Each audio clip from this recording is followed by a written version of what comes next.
had to check my P.O. box. My wife and I had stalker issues when her and I first got together and got married, and they knew where we lived. So when we moved, I decided to get P.O. box, kind of keep stuff.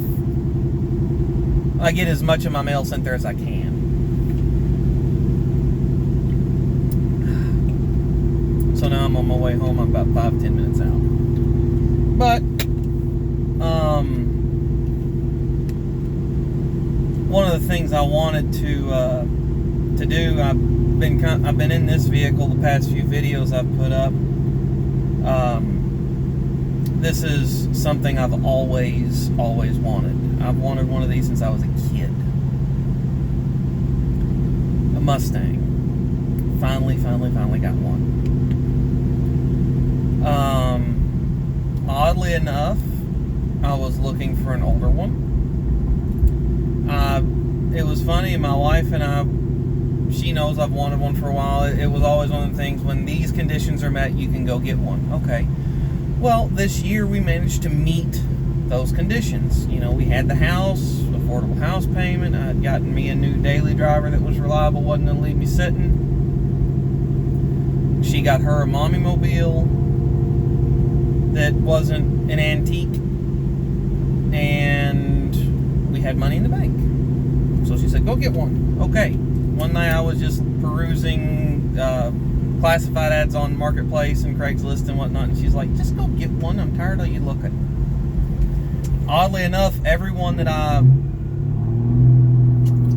had found on Marketplace, everything fell through, and it didn't end up happening. A buddy of mine found out I was looking, and a friend of his had just posted this one up for sale. It was his daily driver. It's got a few odd things done to it. It needs paint. It's got clear coat problems. It's an 04 GT 40th anniversary edition, stick, coupe, orange. He had done a little bit to it, and there's a couple odds and ends I wouldn't mind doing to it. Don't know if or when they'll happen. The first thing is paint, but just something I enjoy driving. It's not frugal. Well, for a V8 car that runs like it does, it ain't bad. I've gotten 22, 23 out of it on the work loop. I don't drive it very often due to that. I also don't drive it because it's a stick, and I hate driving a stick in stop and go traffic on the interstate. But it is fun to drive, and it was the best performing Mustang within 20, or up to that point 20 years back. Not the most blisteringly quick thing I've driven, but it's fun. But boy, I just love listening to the noise it makes. See what I mean? My in-laws live in a town where noise regulation is a very real thing. You can get a ticket for having your stock radio too loud in this town.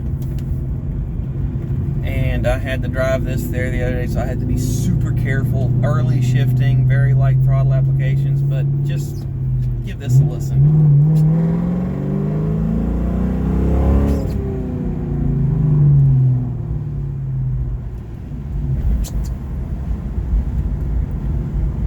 I've argued that this specific engine Mustang, the 4.6 liter 2 valve, even though it wasn't overly impressive power-wise, stock, made one of the best noises ever.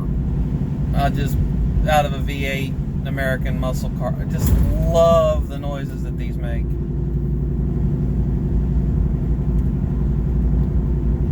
So, I felt obliged to share. I didn't get on it all the way. The roads are wet.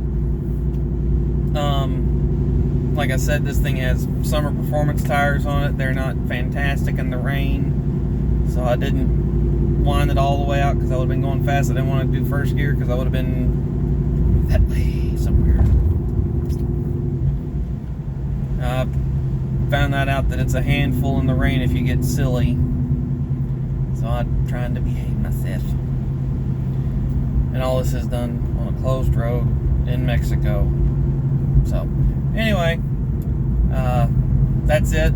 Just a quick little show and tell. Not even showing really, but just tell about my Mustang. 04 GT. I bought it with 122,000 miles on it. Leather, aftermarket radio, manual stock gears, which were 331s, I believe. Only things the guy did to it is a catalytic converter delete, resonator delete, H-pipe, MagnaFlows, tinted the windows out pretty good. He replaced the headlights in it a few years back, and he put a full intake setup on it. The intake manifold, these are known for cracking, he replaced that. Put a intake manifold on it, a throttle body in the intake elbow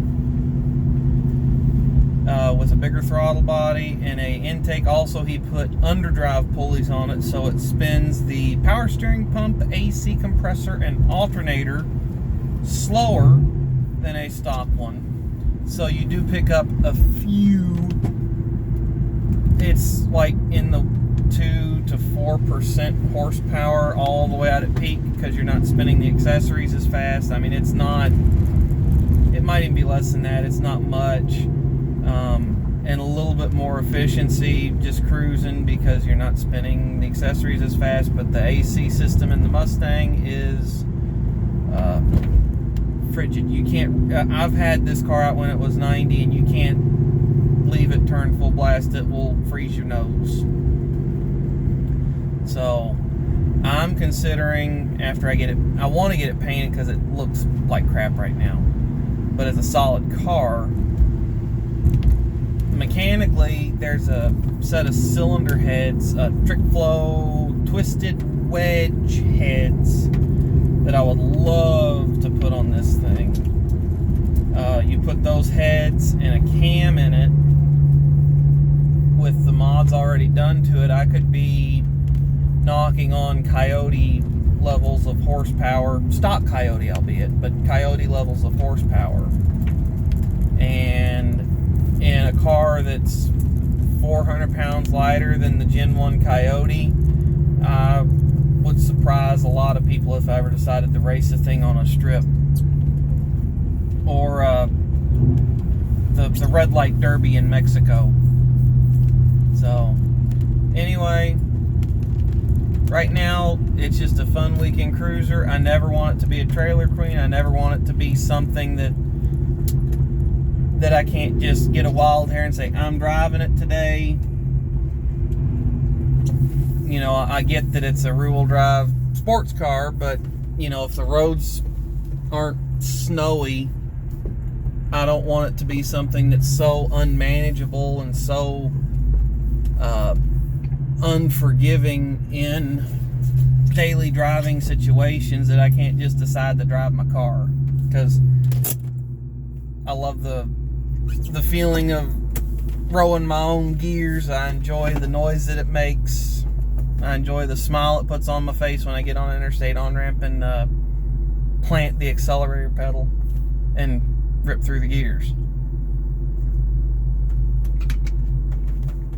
So anyway, you now know a little bit about my my toy, which that's what this is. It's not practical on any level. I cannot get in it and take all my kids anywhere in it.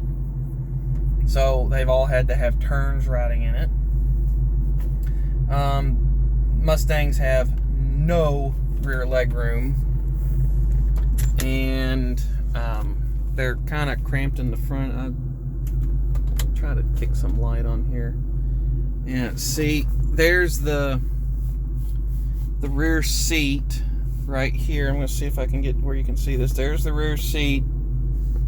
That's the lip of it. And then there's the front seat. So that's what you've got for leg room. I used to work in sales at a dealership, and I can fit in the back of these, but I'm leaning back with my head on the back dash, looking straight out the rear window. So they're not practical. They're fun. So anyway, that's just a brief rundown on my car. My wife's amazing. She let me get it. She didn't fuss. I double checked to make sure I heard her right 3 or 4 times before I actually started seriously looking and budgeting and all that. And I paid a little bit more for this one than what I was looking to spend, but I did get I got a better car, less miles. So I'm very happy with it. Shout out to the guy that sold it to me. He said that I bought his baby, but he needed to get something that was automatic because he's tired of driving a manual and he's wanting to start his own business and he needs a truck. So it's fun. It's fun. So y'all take care. That's enough of me. Thanks for tuning in.